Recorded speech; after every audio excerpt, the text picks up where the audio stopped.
நபி தூதர்கள் சொன்னார்கள், யாரை இறைவன் நேசிக்கிறானோ அவர்களை இறைவன் அதிகமாக சோதிக்கிறான். அதிகமான சோதனைகள்தான் அதிகமான நனவுகள் வந்து சேரும்.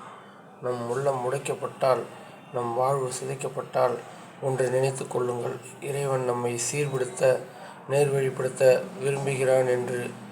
இறைவன் அறிந்தவன். நமக்கு எது நலவு, எந்த சோதனையை கொடுத்து நம்மை நேர்வழிப்படுத்த வேண்டும் என்று இறைவன் தூதரிடத்தில் கேட்கப்பட்டது.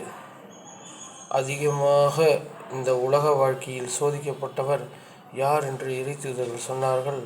பாவிகள் என்று அல்ல, குற்றவாளிகள் என்று அல்ல, நபிமார்கள் என்று.